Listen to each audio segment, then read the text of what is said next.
her face in my studio. It means that she's really excited about this Sunday. Hello, Rev. Hi. Reverend Hi. Ify, you're so welcome to my studio. Thank you so much for having me. It's a pleasure. Yes, I'm excited. I mean, I'm looking forward to hearing you minister on Sunday. I am looking forward to it too. Okay, so look, guys, it's going to be a great Sunday. Adom Praiz is back. This time we decided to put together the choirs, the very powerful choirs.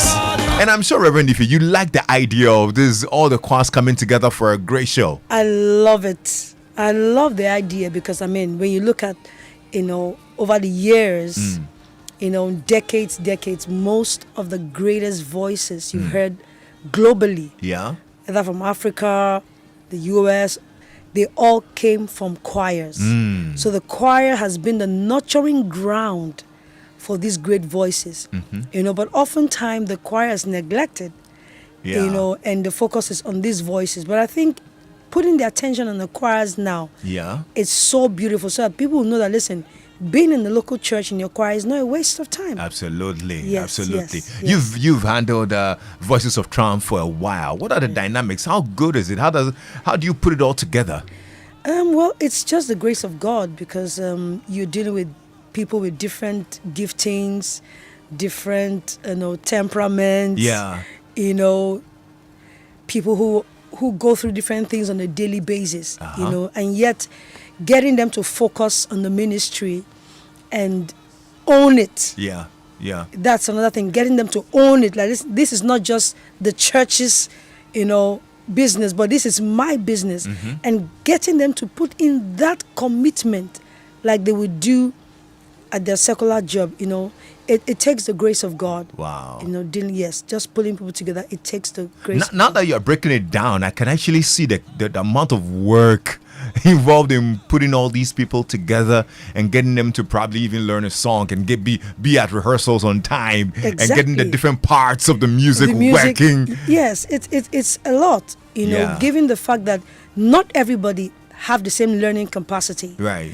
And not everybody have the same vocal gift, vocal texture, but your ability to be able to teach them and then quickly pull them together for the next Sunday service. I mean, it's a lot. It takes a lot of prayer, it takes grace, it takes patience. And with the ministry of music itself comes with its package. Because you have people who they feel that I can sing, so I don't need to be at rehearsal. And you have set your rules and regulations. Hey, you must be at rehearsal. If you don't rehearse, you're not singing. But they feel that, I don't have to be there.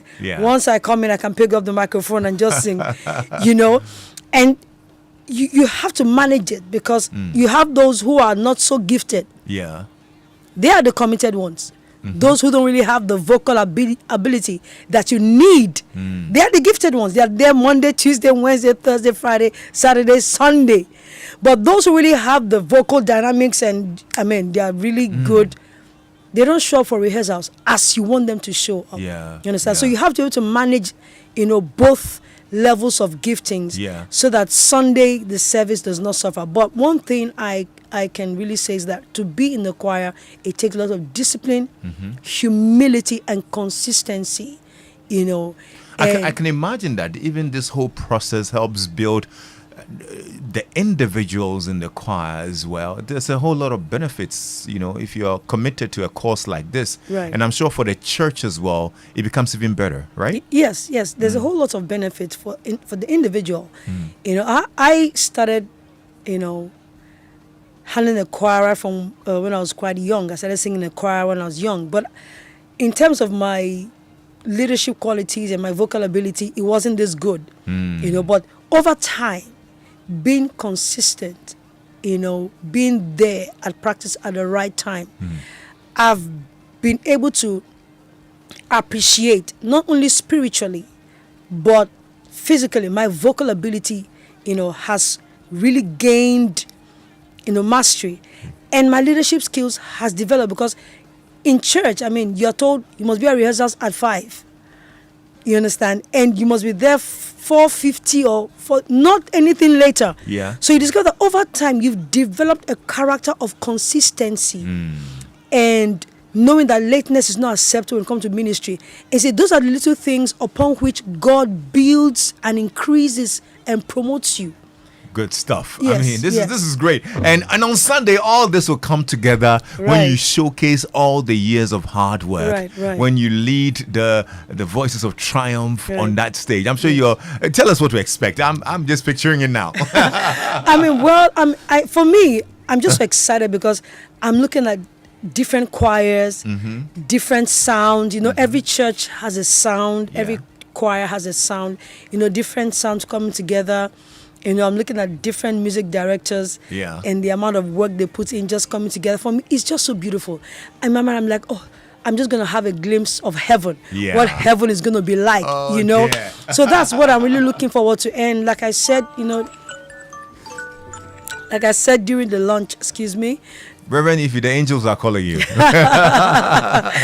I said during the launch, you know, it's going to be, it's not the ground for competition. But for fellowship. Absolutely. That's my take. It's for fellowship, and I'm just looking forward to singing with other groups, other choirs, other music directors, exchanging fellowship, exchanging energy, exchanging sound, and just giving God glory. And for the folks who would be attending to witness this amazing show, what would you like to tell them? Listen, it's not something you want to miss. You want to get your tickets, rush, because I mean, it's going to be electrifying, life-changing. I mean, you don't want to miss this edition for anything. I have attended Adom Praiz in the past, but this one, I'm looking forward to it. This one is different. This one is something else. Yes, I love it. I'm so grateful you came by, and we're so happy you and the team decided to join in and minister on Sunday. God bless you so much. Thank you so much. And we'll see you on Sunday at Jolu Action. That's Praiz Dome. Yes, absolutely. Yes. Any final words before we wrap up? Yes. I want to say thank you to the multimedia leadership. Thank you to the organizers of Adom Praiz for putting this together and just thinking of the choirs. I mean, the choirs are so encouraged. I mean, there's this feeling of, okay, so all the years of just coming to rehearsals is not in vain after all. Is an encouragement. Thank you, multimedia. Thank you too. Reverend Ufueko Charmien is with Action Chapel, Spintex Road, and the Voices of Triumph, and they are going to be performing Adom Praiz, the Choirs Edition, this Sunday, 29th of October, at the Praiz Dome at 4 p.m. You can dial *714*003*3# to get your ticket, 70 Ghana Cedi standard ticket. Okay, get it and join it. And you've got to come in early though, because listen, gates are opening at 3 p.m. Red carpet starts, 4 p.m. show starts. You don't want to miss a second of it. It's going to be electrifying. Stay tuned in. There's more after this.